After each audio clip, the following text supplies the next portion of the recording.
All right, everybody, welcome back to Crossover Thursday, Locked On Giants, Locked On Colts. I'm Patricia Trainer of Locked On Giants.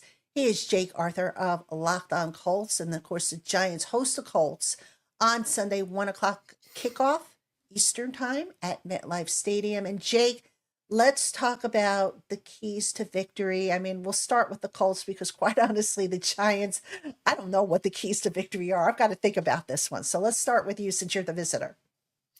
Yeah, so I think we just saw a pretty good example of it for the Colts. Offensively, it was their biggest output of the year on Sunday. Also, 38 points. It was finally the game we had been waiting to see from them all season. You know, most of their most important pieces were healthy. Everyone was there. They were facing an inferior opponent, and they finally looked the part, offensively and defensively. Again, like I mentioned, until late in the third quarter when somehow a 38-7 lead became 38-30, like all within a quarter. So for me, that with the Colts, obviously the key is to run the ball. Anthony Richardson and Jonathan Taylor. I mean, Jonathan Taylor went for 218 yards and 3 touchdowns. Anthony had 70 yards. So that's obviously an enormous number, but I think that recipe is what the Colts would like to be how they win games every week. I think they want to be a run-based offense, getting Anthony Richardson involved as well, but Jonathan Taylor really driving the engine. With establishing the run like that, that creates play action opportunities and, just kind of classic run heavy offense because they do have the guys to take advantage of that. I mean, Alec Pierce was out last week, but he's been in the concussion protocol, but he was able to get in a limited practice on Friday. So hopefully he can come back in time and kind of be their key deep threat that they need him to be. So run the ball, let that kind of breed some play action opportunities for you. Also, that just kind of controls the clock and speeds things up and just gets us all out of here on time, So run the ball defensively. I really like what they did as well. Get some pressure, but create turnovers as well. They've done really well. They had 3 interceptions each in the last 2 weeks. That's usually going to lead to wins. It of course didn't against the Broncos a couple weeks ago, but against opponents that are really struggling like the Giants, that should be pretty good. And then if you get that big lead, number 3 for me, keep it up. Like sportsmanship, feel good stuff, that's great, but you've seen what happens and how quickly a lead can dissipate. A 31-point lead nearly disappeared within a quarter for you guys. If you get that big lead, keep it up defensively, keep bringing pressure, put them away offensively, keep up with the things that got you that lead. The Colts pulled Jonathan Taylor and basically, wasted a couple of drives until the Titans started to come back, and then they put him back there. And then what do you know? They were able to kind of the offense was able to put it away at the end of the game. So build your lead with the run game, protect it, and then defensively, pressure and creating those turnovers are huge, and it's things we've seen them do really, really well the past couple weeks. So what about the Giants? Is there anything in you that thinks they might have a chance? Well, I guess there's always a chance as long as you show up, right? I mean, Yeah. but seriously, I mean, it's going to sound very fundamental here, but the first thing the Giants need to do if they want to have any chance of winning this game is they can't make mistakes that end up costing them. I mean, I'll point to the last drive against the Falcons game as a good example. Now, granted, that drive was in garbage time. There was no way the Giants were going to come back and win. But on that drive, the Giants had half of their penalties the entire game. So they had 10 penalties. I think they had 5 penalties on that one drive alone. They're not good enough to overcome those types of mistakes. And I mentioned earlier about all the pre-snap penalties and playing with discipline.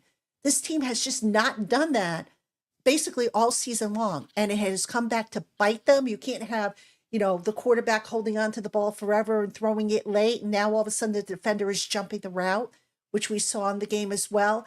So the Giants have got to play as close as possible to a mistake-free game as they can. Whether or not they can do it, I don't know. I mean, they haven't done it in basically all season long. Well, except for maybe 2 games, we could say, the 2 ones that they had.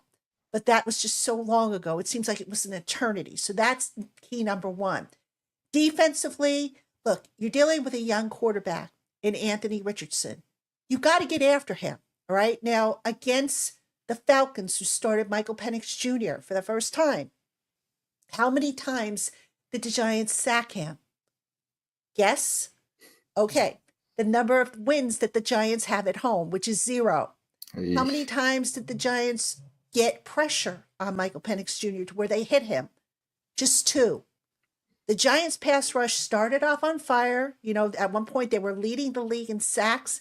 They have cooled off significantly to where they have something like 5 sacks, I want to say, in their last 6 games. All right, that's not going to get it done. When you have a young quarterback, especially, you want to get after him, you want to confuse him, you want to make him throw the ball on your terms. Giants just haven't been able to do that. And when a young quarterback has all that time back there, they can sit there and basically, look like the next Dan Marino. You know what I'm saying? So, Yeah. so that's going to be a key. And then, look, I'm going to throw in special teams. Last week, special teams didn't cost the Giants, but it just seems like every game at home, special teams does something. Whether it's they miss blocks, whether it's they allow a big return, a missed field goal, a shank punt, whatever the case may be, there's always something that pops up with that unit that just makes you say, what are you doing? So field position, starting field position is especially key for a team that is struggling to move the ball, to score, and to give their fans something to cheer about other than the fact Hmm. that they're en route to getting the number 1 overall pick in the draft. Yeah, that's tough, man. But I will tell you again, the Colts have not once maintained like 4 quarters of complimentary football in their 7 wins. Even they've been really close calls. They let teams stay in it. So if any team is within a score, they've got a chance. So while I do think the Colts win this one, like I'm not going to completely discount the Giants. You have more confidence than I do, Jake, because the Giants, they get off to a slow start and then teams just run away with the lead. And then it's like, we get into garbage time and that's when they start padding stats and padding the score and all that stuff. And you just can't have that. If the Giants can't get off to a fast start and take a commanding lead and hold that lead, which again, they haven't really been able to do all season long, then it's going to be another long afternoon for those of us who cover the Giants. So we'll see. You never know. That's why you show up and you play the game. You never know what's going to happen. I know a lot of people will probably be upset if the Giants go on and win that game and the Raiders, keep pace, because that's going to upset the top of the draft order. But we will see. It should be, it's come down to the wire. It's come down to the wire for the Colts, the Giants. It's coming down to the end, mercifully. So we will see how it plays off.